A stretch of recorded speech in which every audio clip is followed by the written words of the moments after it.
Mulai ubah circle pertemananmu kalau kamu nggak mau karirmu stuck di situ-situ aja.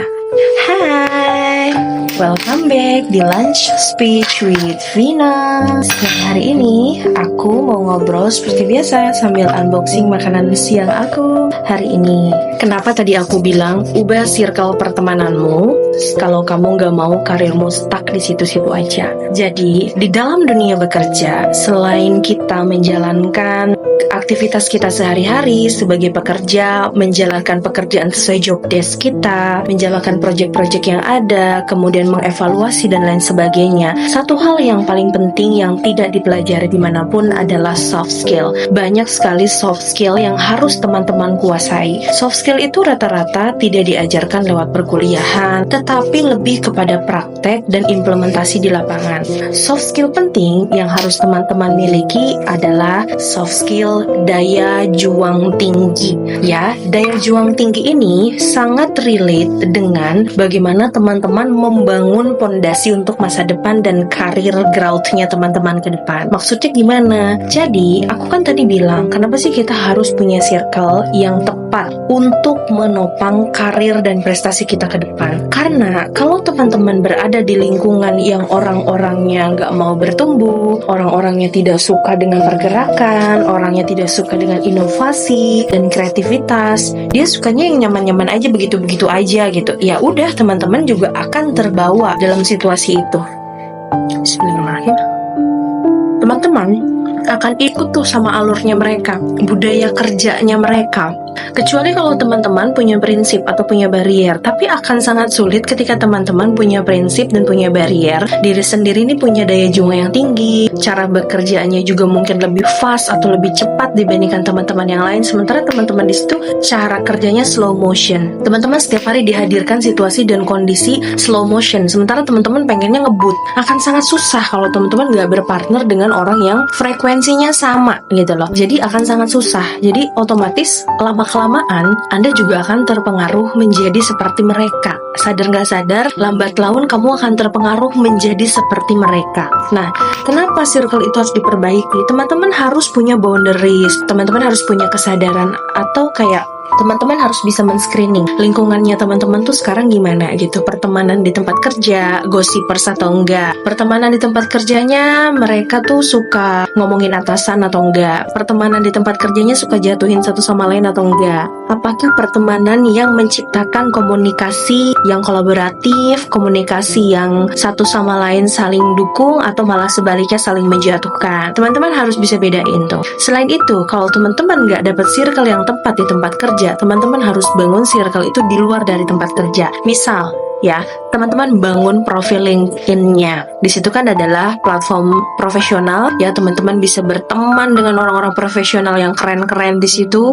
Lihat cara mereka berinteraksi, lihat cara mereka melakukan personal branding, lihat cara mereka untuk menumbuhkan karir mereka dari hari ke hari. Teman-teman bisa termotivasi. Mulai ubah juga tontonan YouTube-nya, mulai ubah juga Instagram yang di-follow, TikTok yang di-follow. Apakah yang di-follow sama teman-teman itu bermanfaat untuk growth-nya teman-teman? Kalau cuma sekedar nyanyi-nyanyi, joget-joget, velocity dan lain sebagainya, itu kan gak memberikan dampak yang luar biasa. Jadi itu so-so aja gitu. Jadi itu cuma selewat-selewat aja, gak usah terlalu difokuskan gitu maksudku. Kenapa sih kita harus banget berteman sama orang yang sukses? Kita harus berteman sama orang yang lebih dari kita, atau minimal selevel lah frekuensinya dengan kita. Karena kalau kita berteman dengan mereka, orang-orang sukses itu biasanya punya daya juang yang tinggi. Dia tuh gak gampang nyerah, itu kuncinya ya. Orang-orang sukses yang pernah aku temuin, yang saat ini sudah menjadi partnerku dalam hal berbagai kolaborasi pekerjaan gitu, mereka itu kelebihannya satu, mereka punya daya juang tinggi yang mungkin tidak dimiliki oleh karyawan-karyawan biasa atau orang-orang pada umumnya. Daya juang tinggi itu gimana? Daya juang tinggi itu mereka itu kalau ada kesulitan gitu ya, mereka itu kalau pintunya gak bisa dibuka, ibaratnya mereka dobrak pintunya. Kalau pintunya juga nggak bisa, mungkin mereka bisa lewat jendela, ya kan? Kalau ada kesusahan lah, ibaratnya aku analogikan kayak gitu. Kalau jendelanya nggak bisa kebuka juga, dia akan manjat dan lain sebagainya. Artinya dia nggak akan pernah nyerah untuk mendapatkan hasil yang dimau. Berbagai cara dilakukan, tentu saja cara-cara itu by evaluasi ya. Jadi day by day-nya dilakukan perbaikan dan lain-lain supaya apa yang diinginkan bisa tercapai. Sama halnya ketika kita bertemu dengan orang, dengan partner kita gitu ya, kita terkoneksi selama ini, kita ketemu orang tuh itu effort loh untuk harus ngasih energi loh. Dan kita juga bisa menyerap energi orang lain juga gitu loh. Karena sadar nggak sadar tubuh jiwa raga kita tuh paham energi mana yang cocok dan energi mana yang tidak cocok. Ketika kita bertemu dengan orang-orang yang tanda kutip tidak sefrekuensi, kita semangat nih orangnya, kita ceria, kita kolaboratif. Tiba-tiba teman-teman ketemu sama orang yang tidak semangat, dia orangnya tidak kolaboratif gitu ya, boro-boro kolaboratif gitu ya sama orang lain tuh kesannya nyalahin, maunya marah-marahin orang di depan umum, maunya super power gitu kan. Itu beda sama kita.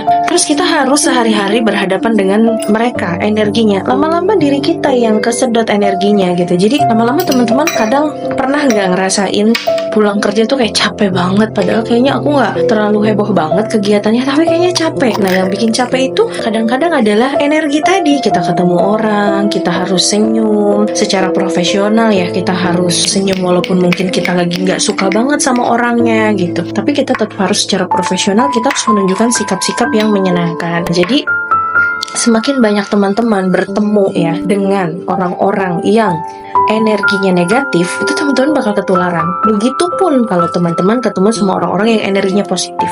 Kerasa deh. Coba deh teman-teman punya kan teman di antara lingkungan pekerjaan atau lingkungan rumah gitu. Kalau ada dia tuh kayak seru gitu. Kalau ada dia tuh kayak bawaannya pengen ketawa gitu. Berarti dia orangnya udah mampu menciptakan suasana yang menyenangkan. Jadi energinya tuh adalah energi yang positif gitu. Hati-hati sekali lagi dalam memilih circle. Terkesan jahat sih kita membatasi pertemanan, tapi kita punya goals masing-masing loh gitu. Jadi ya udah bro gitu, sis, kita udah beda jalur gitu kan ibaratnya. Ya udah, kita harus punya batasan seperti itu teman-teman. Kenapa harus berteman dengan orang-orang yang sefrekuensi? Karena tadi daya juangnya kita sama.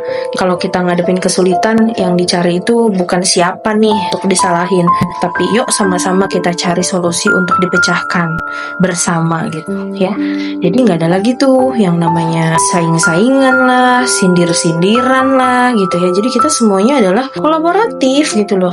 Tuh kita buat apa sih kerja? Buat nolongin orang banyak gitu loh. Buat apa? Kerja juga ibadah. Kalau ibadahnya gontok-gontokan sama teman, kalau ibadahnya gosipin teman, kalau ibadahnya adalah ngomongin atasan, ya buat apa gitu loh ya. Jadi sekali lagi, pilih circle teman-teman yang tepat. Mau berteman dengan siapa, di lingkungan kerja yang mana, teman-teman harus bisa menentukan kapan harus melanjutkan, kapan harus berhenti, kapan harus menetap gitu ya. Jadi silahkan teman-teman, kalau bingung ini aku masih oke atau enggak, masih worth it atau enggak di lingkungan ini, tanya kedalaman hatinya. Hati nurani itu enggak akan pernah bohong dengan apa yang teman-teman rasain ya. Jadi enjoy every chapter. Semoga teman-teman bisa menemukan circle yang tepat supaya karir teman-teman juga bisa ikutan naik, value-nya teman-teman juga bisa ikutan naik seiring dengan pelajaran ataupun experience yang didapatkan dari orang-orang sukses yang kita kenal. Oke, have a nice day. Aku mau makan siang dulu, and see you on the top. Dadah.